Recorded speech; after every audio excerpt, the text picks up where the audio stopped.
2024년 11월 27일 수요일 마태복음 3장 통독령 말씀 묵상입니다. 기도하시겠습니다. 우리를 주님 다시 오실 길을 예비하는 하나님의 사람으로 세워주심을 감사드립니다. 우리의 사명이 끝날 때까지 회개에 합당한 열매를 맺으며 하나님의 말씀을 묵상하며 기다리는 이 시대의 세례 요한이 되게 하여 주옵소서.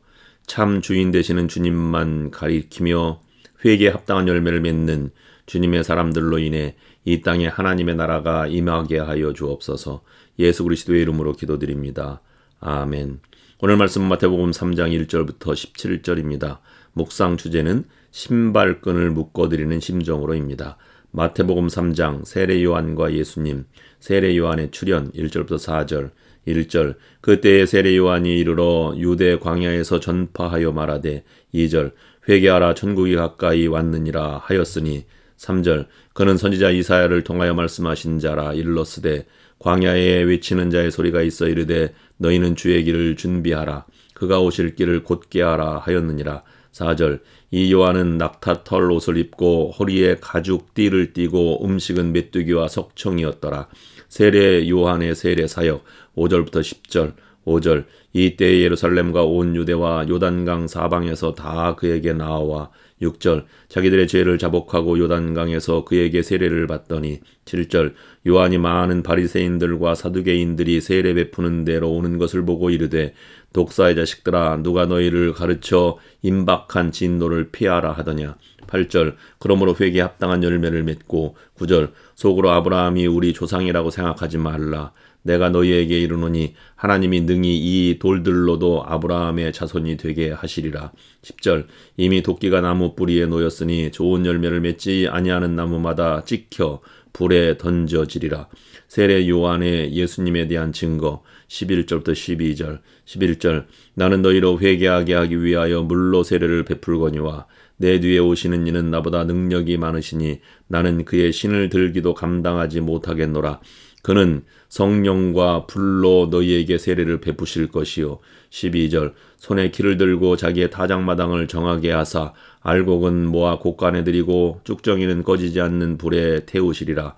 예수님의 세례 받으심 13절부터 17절. 13절 이때 예수께서 갈릴리로부터 요단강에 이르러 요한에게 세례를 받으려 하시니 14절 요한이 말려 이르되 내가 당신에게서 세례를 받아야 할 터인데 당신이 내게로 오시나이까. 15절 예수께서 대답하여 이르시되 이제 허락하라. 우리가 이와 같이 하여 모든 의를 이루는 것이 합당하니라 하시니 이에 요한이 허락하는지라. 16절 예수께서 세례를 받으시고 곧 물에서 올라오실새 하늘이 열리고 하나님의 성령이 비둘기같이 내려 자기 위에 임하심을 보시더니 17절 하늘로부터 소리가 있어 말씀하시되 이는 내 사랑하는 아들이요 내 기뻐하는 자라 하시니라.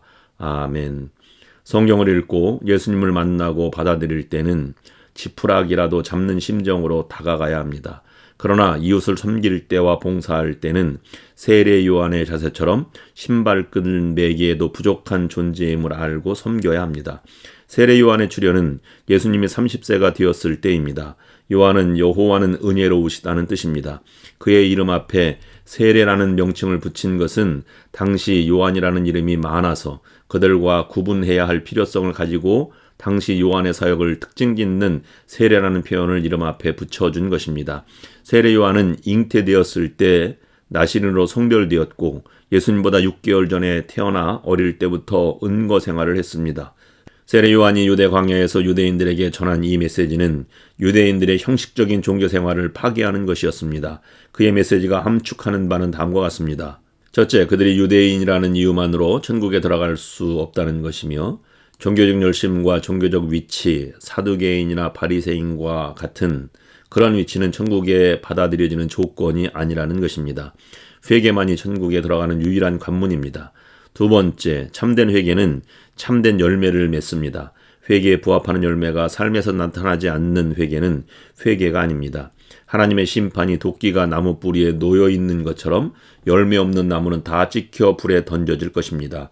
그리스도께서 오시면 물이 아니라 성령과 불로 세례를 주실 터인데 회개하고 믿는 자들에게는 정결하게 하는 불세례가 되겠지만 회개하지 않는 사람에게는 꺼지지 않는 심판의 불이 될 것입니다.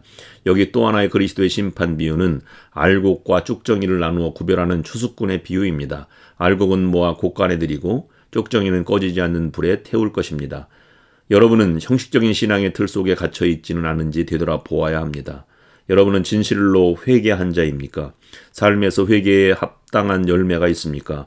오늘도 말씀으로 인하여 내 영혼이 돌이키고 회개하고 있다는 사실은 나의 회심이 진실한 회심이라는 중요한 증거이기도 합니다.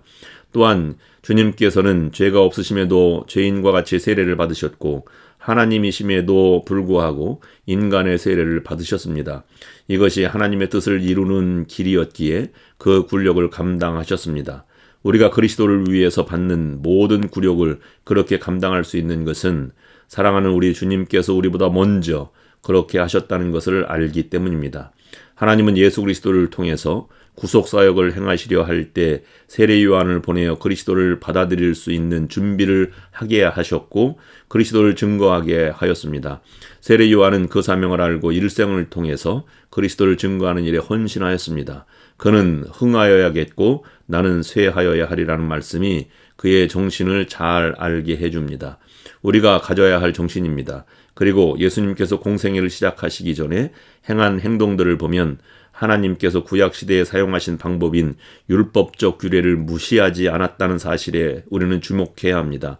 태어나서 예루살렘 성전에 들어가 정결례를 행하신 것이라든지 12세가 되어 어머니를 떠난 행동을 보이신 것이라든지 30세가 되어 공생애를 시작한 것이라든지 세례 요한에게 세례를 받으신 것은 그가 율법을 무시한 것이 아니라 존중했다는 사실을 알게 합니다.